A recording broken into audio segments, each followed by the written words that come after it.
Hello again, and thanks for joining me.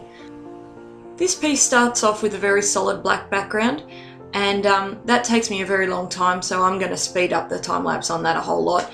I'll leave a little card to a video showing how I actually make that. But for now, I'm just going to speed through the boring part and get to the good stuff. I wanted to challenge myself, and I was looking to make something with a holiday theme. So I made a little stage on my table, and I grabbed a whole bunch of shiny props and things that I could find around the house to set up a whole bunch of different still life arrangements. And when I saw this particular photo in the camera, I knew I had a winner. Now, I didn't think when I put this together, but every single element on this piece really challenged me. With the shiny foil cap on the bottle, to the glass, to the lights, to the reflection on the table, every single part of this felt like I'd bitten off more than I could chew. My first real challenge with this piece was that foil seal. I had absolutely no idea how I was going to approach this. I ended up using a bunch of my warm greys and the polychromos nougat and cinnamon pencils, and I worked in something of a diagonal pattern to try and replicate the texture of that foil. Other than that, it ended up just being a matter of following the darks and lights and trying to get them in exactly the right spot. My next big challenge was the wine bottle itself. Now in this I couldn't follow my reference picture exactly, because while I was doing the background I accidentally dropped my paintbrush covered in black pigment right into a highlighted area on that bottle. Which meant the only thing I could do to fix that mistake was to make that area really dark so you wouldn't see the smudge. So I spent some time really studying the patterns on the glass, because it's really those shifts between really light and really dark that give the glass a shiny appearance.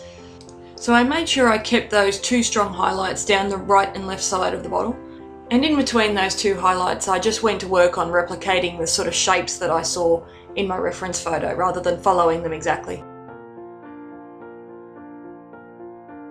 Next, I tackled the empty wine glass, which was reflecting light from not only the Christmas lights in the picture, but also the light from my iPhone that I was using to light the scene from the side.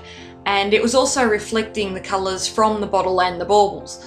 So for the sake of simplicity and my sanity, I had to choose which of those reflections and refractions I wanted to include, which ones were going to be important and they were going to add to the scene, and which ones I could safely leave out without taking anything away from the scene.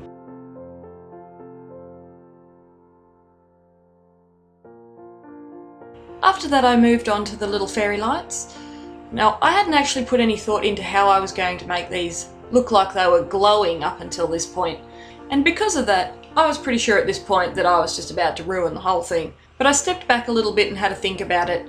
After much thought, I chose to only place the colour of the light around the very outside of the bulb, and then basically in the middle I filled it in with my white prismacolor, which worked really well in the end to show off the colour and the brightness of each light. This was another area where I kind of deviated from my reference picture, because in that I have a real tangle of those wires and the lights. So to keep the final image from being too cluttered, I took out a lot of the unnecessary wires, but I did have to be careful to keep the lights in place because I'd already shown where they were shining off other objects in the piece. Now I've used my black glass table as a prop again, so I had to make sure that for everything I did up on the top of the picture, I could kind of do the same thing in reverse in that reflection. The two little Christmas ornaments were my final real challenge in this piece. In my reference photo, they are reflecting absolutely everything in the room, including myself holding the camera and the bottle of Ajax I was using to hold up my lighting. So I had to be a little bit choosy onto what shapes I included in there. Being so highly reflective, they are reflecting the colours of all the lights from around them, but they're also reflecting off each other. I really love the way they turned out, but oh man, they were tricky.